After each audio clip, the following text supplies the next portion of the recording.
दोस्तों सदियों पहले की बात है कि किसी मुल्क पर एक बादशाह हुकूमत करता था जिसका एक ही बेटा था जिसका नाम शहजादा हैदर था। चूँकि शहजादा हैदर बादशाह की इकलौती औलाद थी इसलिए बादशाह उससे बड़ा प्यार करता था। दोस्तों बेजा लाड प्यार से उस शहजादे की आदतें खराब हो चुकी थीं। उसने ना ही कोई तालीम सीखी और ना ही कोई हुनर सीखा और ना ही दूसरे शहजादों की तरह फौजी तरबियत हासिल की। क्योंकि वो बादशाह की इकलौती औलाद था इसलिए बादशाह ने भी उसकी तालीम और तरबियत पर ज्यादा तवज्जो नहीं दी, जिसका नतीजा ये निकला कि शहजादा हैदर इतना काबिल भी नहीं बन सका कि वो अपने बाप की हुकूमत की बागडोर संभाल सके। और दूसरी तरफ बादशाह के वजीर का बेटा ताबिश बड़ा काबिल था। उसने पहले से इल्म सीखा और फौजी तरबियत भी हासिल की। जब शहजादा बड़ा हो गया तो बादशाह ने सोचा कि अब मुझे अपने बेटे को बादशाह बना देना चाहिए। मेरी जिंदगी का कोई पता नहीं कि किस वक्त सांसें साथ छोड़ जाएं। फिर उसे ख्याल आया कि वजीर का बेटा मेरे बेटे से ज्यादा ज़हीन और चालाक है, कहीं वो मेरे बेटे से हुकूमत न छीन ले। इस ख्याल के आते ही बादशाह ने सोचा कि किसी तरह वजीर के बेटे को कत्ल कर दिया जाए ताकि बाद में मेरे बेटे की हुकूमत पर कोई खतरा न रहे। चुनाचे अगले रोज बादशाह ने वजीर को बुलाया और उसे कहा कि 1 महीने के अंदर अंदर तुम्हें एक ऐसा मकान बनाना होगा जो ऊपर से शुरू हो और नीचे आकर खत्म हो। अगर तुमने 1 माह के अंदर अंदर ऐसा मकान ना बनाया तो मैं तुम्हारे बेटे को कत्ल कर दूंगा। दोस्तों वजीर बड़ा अक्लमंद था, उसको बादशाह के मंसूबे का इल्म हो गया। वजीर ने इल्तिजा करते हुए फरमाया, हजूर ऐसा तो मुमकिन नहीं है, बगैर दीवारों के छत कैसे ठहर सकती है। बादशाह ने गुस्से में कहा, मैं नहीं जानता, मुझे मुकर्ररा मुद्दत तक ऐसा मकान चाहिए वरना तुम्हारे बेटे की खैर नहीं। बादशाह ने दम की अमेज लहजे में ये बात कही। अच्छा हजूर, जैसे आपकी मर्जी। वजीर ये कहकर अपने घर चला गया। घर आकर उसने अपने बेटे को बादशाह की चाल के मुतल्लक बताया और उससे कहने लगा, तुम यहाँ से कहीं दूर चले जाओ और कभी वापस मत आना, तुम्हारी जान की सलामती नहीं है। अगर तुम यहाँ रहे तो बादशाह तुम्हें कत्ल करा देगा, क्योंकि मैं बादशाह की शर्त पूरी नहीं कर सकता। मैं जानता हूँ कि बादशाह तुम्हारी जान का दुश्मन बना हुआ है, इसे हम दोनों से खतरा है। दोस्तों ताबिश का घर छोड़ने को जी तो नहीं चाह रहा था, मगर अपने बाप के कहने पर मजबूरन उसे अपना घर छोड़ना पड़ा। जाते वक्त वजीर ने ताबिश को थोड़ी सी अशरफियाँ दी और अल्लाह से दुआ की कि ऐ मालिक, मेरे बेटे को अपनी अमान में रखना, अपनी हिफाजत में रखना। दोस्तों ताबिश घर से निकलकर जनूब की तरफ चल पड़ा। रास्ते में उसे एक बूढ़ा आदमी मिला। बूढ़े आदमी ने ताबिश से उसके मुतल्लिक पूछा तो ताबिश ने उस बूढ़े आदमी को ये बताया कि मैं एक मुसाफिर हूँ और पास वाली रियासत की तरफ जा रहा हूँ। बूढ़े ने ताबिश को बताया कि हमारा गांव उस नदी के पार है, आज की रात तुम यहीं हमारे पास गुजार लो, सुबह चले जाना। तो ताबिश ने कहा, ठीक है बाबा जी, आज की रात मैं यहीं बसर कर लेता हूँ। दोस्तों ताबिश ने सारा रास्ता नंगे पांव तय किया, लेकिन नदी में दाखिल होने से पहले उसने जूता पहन लिया।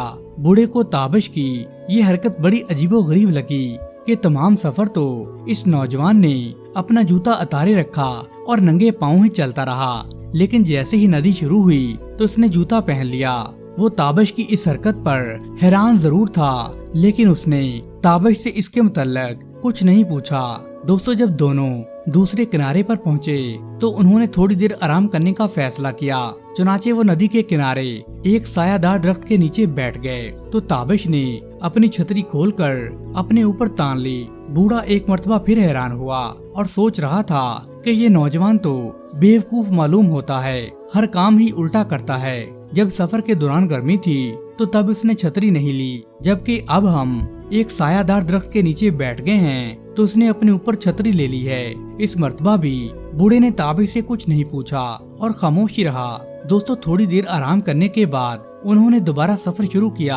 कुछ सफर तय करने के बाद वो बूढ़े के गांव पहुंच गए। शाम होने को थी तो बूढ़े ने ताबिश को मस्जिद में ठहराया और कहने लगा, तुम यहाँ आराम करो, मैं तुम्हारे खाने का बंदोबस्त करता हूँ। दोस्तों बूढ़ा जाने लगा तो ताबिश ने इस बूढ़े आदमी से पूछा, बाबा जी मेरी एक बात सुनते जाइए। बूढ़े ने पूछा, وہ کیا بابا جی، وہ یہ کہ جب آپ گھر میں داخل ہونا تو پھر کھانس لینا۔ تابش نے بوڑھے سے یہ کہا تو بوڑھا اس کی بات پر ہنستا ہوا چلا گیا اور وہ سوچ رہا تھا کہ یہ اجنبی تو واقعی بیوقوف آدمی ہے۔ جب وہ اپنے گھر میں داخل ہوا تو اسے نوجوان کی بات یاد آئی۔ اس نے ہلکا سا کھانسا تو اندر بوڑھے کی بیٹی نہا رہی تھی۔ جب اس نے باپ کے کھانسنے کی آواز سنی تو اس کو پتا چل گیا کہ اس کا باپ آ گیا ہے۔ اس نے اونچی آواز میں کہا، ابا جان اندر نہیں آنا، میں نہا رہی ہوں۔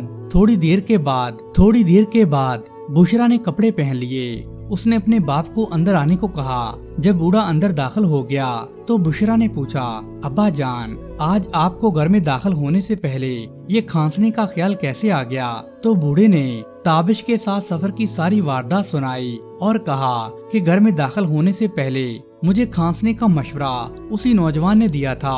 پھر اس بوڑھے نے اپنی بیٹی کو تابش کی اس حرکت کے بارے میں بتایا کہ اس نے ننگے پاؤں سارا راستہ طے کیا، لیکن جیسے ہی ندی آئی تو اس نے اپنا جوتا پہن لیا۔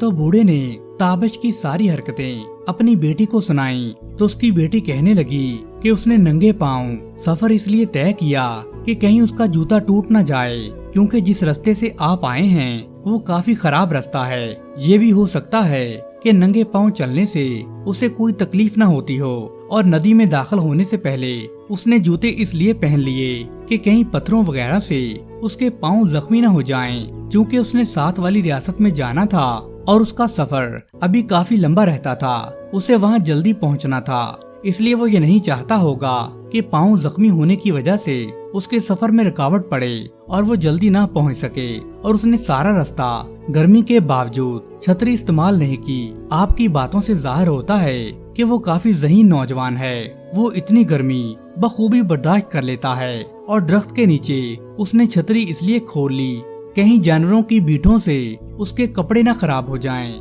اس کے پاس ایک ہی جوڑا تھا جو اس نے پہنا ہوا تھا۔ اس نے آپ کو کھانسنے کا جو مشورہ دیا تھا اس کا نتیجہ تو آپ دیکھ ہی چکے ہیں۔ دوستو بوڑھے کو بھی پتا چل گیا کہ اجنبی عقل مند آدمی ہے۔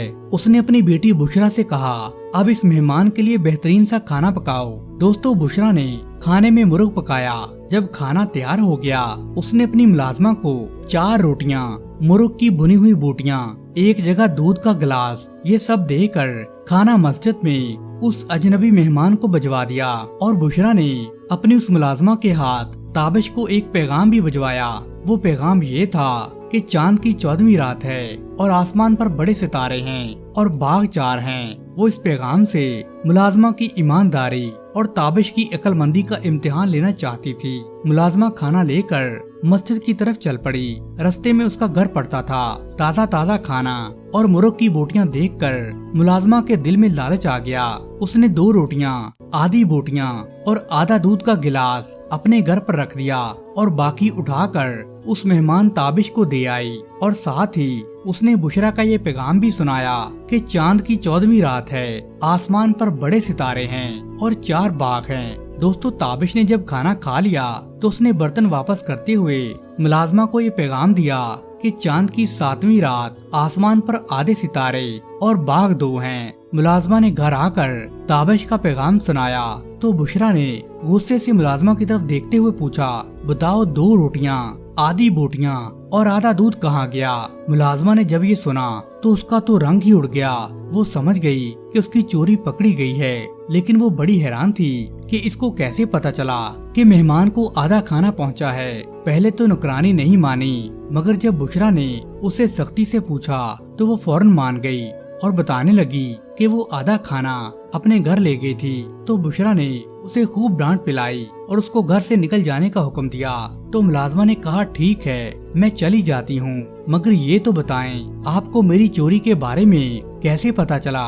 تو بشرا نے اسے بتایا کہ اجنبی کے پیغام سے اس کی چوری پکڑی گئی ہے۔ تو ملازمہ پوچھنے لگی، وہ کیسے؟ تو بشرا نے اسے بتایا، میں نے جو پیغام بھیجا تھا وہ اسی کھانے کے متعلق تھا۔ اجنبی نے جو پیغام بھیجا اس کے مطابق کھانا آدھا اس تک پہنچا تھا۔ میرے پیغام کا مطلب یہ تھا چاند کی 14ویں رات، اس کا مطلب یہ ہے کہ جگ دودھ سے بھرا ہوا ہے، آسمان پر بڑے ستارے ہیں، اس کا مطلب یہ ہے کہ بوٹیاں بہت زیادہ ہیں، اور باغ 4 ہیں، اس کا مطلب یہ تھا کہ روٹیاں 4 ہیں۔ جب تم نے کھانے کے ساتھ अजनबी को ये पैगाम दिया तो उसने पैगाम का मतलब खूब समझ लिया और उसने खाना कम पाया तो तुम्हें ये पैगाम दिया कि चांद की 7वीं रात है, जिसका मतलब ये था कि खाना आधा है। इस तरह तुम्हारी चोरी पकड़ी गई। दोस्तों बूढ़ा भी अपनी बेटी की बातें सुन रहा था और वो अपनी बेटी की अक्लमंदी से बड़ा खुश हुआ। दोस्तों बुशरा ने कहा, अब्बा जान, आप उस अजनबी को अपने घर बुला लीजिए। ये किसी अच्छे खानदान का मालूम होता है और घर से किसी मजबूरी की वजह से निकला है। दोस्तों बूढ़ा ताबिश को लेकर अपने घर आ गया। ताबिश बूढ़े के घर पहुंचा तो बुशरा ने उससे कहा, तुम अपने बारे में सच सच बताओ कि तुम कौन हो और किस मकसद के लिए अपने घर से इतने लंबे सफर पर निकले हो। तो ताबिश ने उस लड़की को अपने बारे में सब कुछ सच बता दिया कि वो एक वजीर का बेटा है और किस लिए घर से निकला है। तो बुशरा कहने लगी, तुम फिक्र मत करो, मैं इस मसले का हल जरूर सोचकर तुम्हें बताऊंगी। दोस्तों काफी सोच विचार के बाद बुशरा ने एक तोता मंगवाया और उसे एक फिक्रा अच्छी तरह रटा दिया। फिक्रा ये था, लाओ ईंटें और लाओ गारा। जब तोते को ये फिक्रा अच्छी तरह याद हो गया तो बुशरा ने तोता ताबिश को दे दिया और उससे कहा, वापस जाकर अपने अब्बा जान से कहना कि वो बादशाह से मकान बनाने का सामान और मजदूर मांगे और बादशाह से भी कहें कि वो आकर मकान बनता हुआ देख लें। जब सामान, मजदूर और बादशाह पहुंच जाएं, तो तोते को काफी बुलंदी पर छोड़ देना। लाओ ईंटें और लाओ गारा वाला फिक्रा ये मुसलसल बोलता रहेगा। वो ना तो ईंटें इतनी बुलंदी पर ले जा सकेंगे और ना ही गारा, तो मजबूरन बादशाह को अपनी शर्त वापस लेना पड़ेगी। दोस्तों ताबिश तोता लेकर वापस अपने महल की जानब लौट गया। जब वजीर ने अपने बेटे को देखा तो उसे बड़ा गुस्सा आया। उसने अपने बेटे से कहा, मैंने तो तुम्हें यहाँ से हमेशा के लिए भगा दिया था कि कहीं बादशाह तुम्हें कत्ल न करा दे। वो तुम्हारी जान का दुश्मन बना बैठा है और तुम एक हफ्ते के बाद ही वापस आ गए हो। तब ताबिश ने बड़े इत्मीनान से कहा, अब्बा जान फिक्र न करें, मैं सारा बंदोबस्त करके आया हूँ। फिर ताबिश ने अपने बाप को अपने तमाम सफर की रूदात सुना डाली। वजीर भी इस लड़की की जहानत से बड़ा मुतासर हुआ और वो फौरन बादशाह के पास गया और अदब से कहा, हजूर मैं मकान बनाने वाला हूँ, आप तामीराती सामान और मजदूर महल के साथ वाली खाली जगह पर पहुँचा दें। मैंने वहीं मकान बनाने का फैसला किया है। दोस्तों वजीर ने बादशाह को भी दावत दी कि वो आकर मकान बनता हुआ देख लें। बादशाह ने तमाम जरूरी सामान और मजदूर वहाँ पहुँचा दिए और खुद भी चला गया। बहुत से लोग भी वहाँ जमा हो गए। जब तमाम सामान और मजदूर वहाँ पहुँच गए और बादशाह भी वहीं आ गया तो वजीर ने कहा, हजूर मिस्त्री हमारा होगा और मजदूर आपके होंगे। बादशाह ने वजीर की ये शर्त भी मान ली। वो सोच रहा था, ऐसा कौन सा मिस्त्री हो सकता है जो मकान ऊपर से शुरू करे और नीचे आकर खत्म करे। इतने में वजीर ने काफी बुलंदी पर उस तोते को छोड़ दिया। उस तोते ने ये कहना शुरू कर दिया, लाओ ईंटें, लाओ गारा।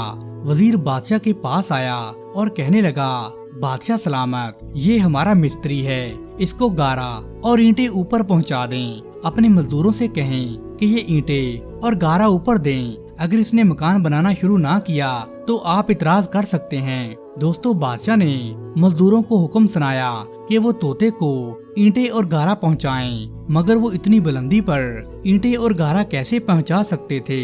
जब काफी देर तक तोते को ईंटें और गारा ना पहुंच सका तो बादशाह वजीर के पास आया और उससे कहने लगा, वाकई तुम्हारा ही बेटा हुकूमत के काबिल है, ये बड़ा ज़हीन है। दोस्तों बादशाह ने उसी वक्त ऐलान कर दिया, चूँकि मेरा बेटा इतना काबिल और अहल नहीं है कि यह हुकूमत के काम संभाल सके, इसलिए मैं वजीर के बेटे को आज से बादशाह बनाता हूँ। दोस्तों बादशाह सलामत का ये ऐलान सुनकर हर कोई हक्का बक्का रह गया। जब ताबिश बादशाह बन गया तो उसने हैदर के साथ बड़ा अच्छा सलूक किया, उसको बड़ा इल्म सिखाया, उसकी बड़ी तरबियत की। काफी अरसा की मेहनत के बाद हैदर भी लायक और बहादुर बन गया। फिर ताबिश ने तमाम हुकूमत का नज़्मो नक्श शहजादा हैदर के सपुर्द कर दिया। दोस्तों ताबिश उसका अक्लमंद वजीर बन गया और कुछ अरसे बाद ताबिश की शादी बूढ़े की अक्लमंद बेटी से धूमधाम से करा दी गई। फिर ताबिश और हैदर मिलकर हुकूमत का निजाम संभालने लगे।